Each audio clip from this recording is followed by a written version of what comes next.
آج میں آپ کو ایک ایسی چیز بتانے والا ہوں جس کے بارے میں شاید آپ کو اندازہ نہ ہو.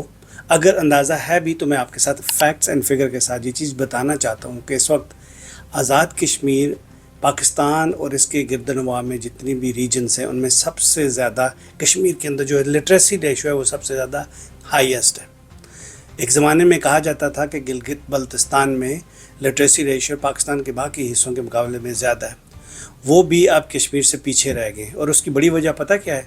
اس کی بڑی وجہ یہ ہے کہ جب سے گلگت بلتستان کو پاکستان میں شامل کر کے انہوں نے جو اقوام متحدہ کی جتنی بھی قراردادیں اس کی مخالفت میں جو انہوں نے یہ اقدام کیا، اس کے بعد گلگت بلتستان کا بھی وہی بیڑا غرق کر دیا جو باقی پاکستان کا غرق کیا ہوا ہے. مجھے یہ بتائیے، ڈاکٹر اسامہ جس کو گولی مار کے شہید کر دیا گیا، اس موومنٹ کے اندر جو عوامی ایکشن کمیٹی نے اپنے ویری بیسک رائٹس کے لیے شروع کی تھی، اس میں انہوں نے اتنے بڑے بڑے ہیرے کشمیر کے پاکستان کے ضائع کر دیے جو پڑھے لکھے لوگ تھے. اور میں آپ کو بتاؤں، میرا اس میں 1% بھی شک نہیں ہے کہ جو پاکستان مسلم لیگ نواز شریف گروپ ہے نا، اس کا نام اگر قاتل لیگ ڈال دیا جائے تو اس میں کوئی قباحت نہیں ہوگی. اس کی وجہ یہ ہے کہ ان کی گٹھی میں بھر دیا گیا ہے کہ لاشیں گرانا، لوگوں کا قتل غارت کرنا، مارنا ان کی بیسیکلی پالیٹکس کی ایک پریکٹس بن چکی ہے. اس کی مثال میں آپ کے سامنے رکھتا ہوں کہ انہوں نے جب ماڈل ٹاؤن میں طاہر القادری صاحب کی آرگنائزیشن ہے منہاج القرآن، اس وقت جو ان لوگوں پہ سیدھی گولیاں مار کے جو 15-16 لوگ ان کے مار دیے تھے. اب مجھے یہ بتائیے کہ اس کا نہ FIR کاٹی گئی، نہ اس کیس کو آگے بڑھایا گیا، نہ انہوں نے ان کی بات سنی، نہ لاحقین کی یہ بات سنی گئی، کیونکہ ان کو باز پرس ہوئی نہیں ہے.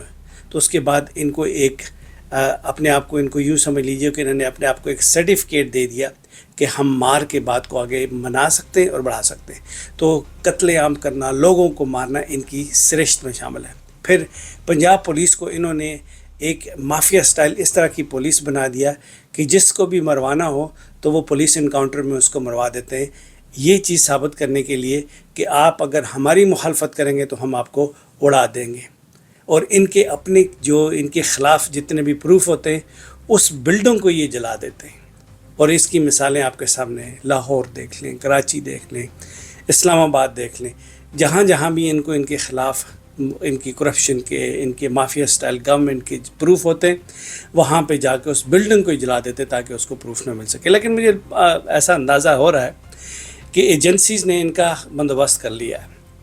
ابھی جو محسن نقوی کی سٹیٹمنٹ آئی ہے اس سے ایسا لگتا ہے کہ ان کا بوریا بستر گول ہونے والا ہے. اور چونکہ مریم نواز کے پاس رپورٹڈلی، ہم نہیں کہتے، کہ وہ بہت ساری ایسی ویڈیو بنا کے رکھتی تھیں کہ جو اسٹیبلشمنٹ کو بلیک میل کیا جا سکے. اب پچھلے 2-3 سال سے جو اس کو حکومت دی ہے اور اس کے رپورٹڈلی یہ کہا جاتا ہے کہ آرڈرز پہ جتنے بھی قتل ہوئے ہیں، پچھلے کئی 100 کے قتل کر دیے گئے، اب اس کی ویڈیو بھی بنا کے اس کو بھی بلیک میل کرنے کے لیے اسٹیبلشمنٹ نے بھی ارینجمنٹ کر رکھی ہے. خیر، یہ پاکستان کا مسئلہ ہے. میں کشمیر پہ فوکس رہنا چاہ رہا ہوں کہ ایسی سچویشن میں پڑھے لکھے لوگ کبھی بھی وائلنس کی طرف نہیں جائیں گے. وہ اپنا رائٹفل اینڈ پیسفل پروٹیسٹ جاری رکھیں گے.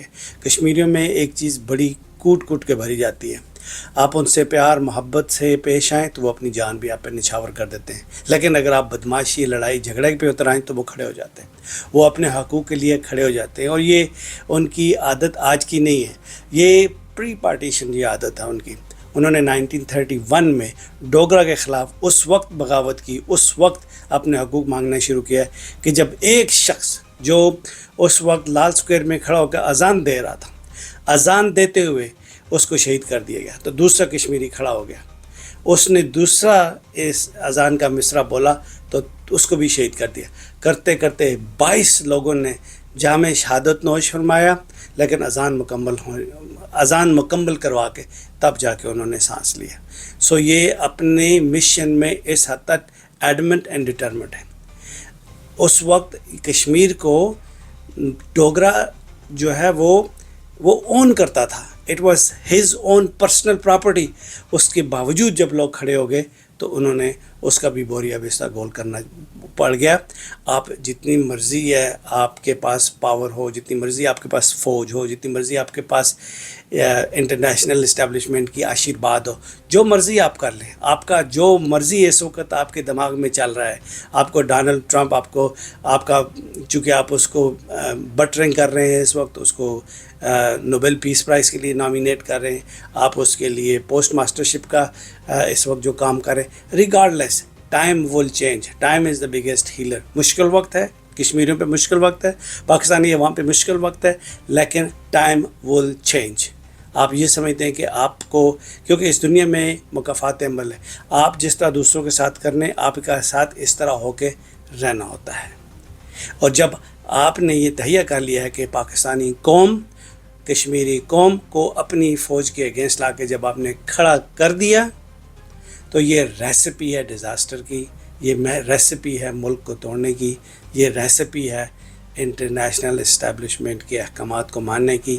جب تک پاکستان کی فوج کمزور ہوگی، جب تک پاکستان کی فوج کمزور نہیں ہو جاتی، پاکستان کو مات دینا مشکل ہے۔ لیکن کمزور کرنے کا ایک ہی طریقہ ہے کہ پاکستانی اور کشمیری عوام کو فوج کے خلاف کر دیا جائے۔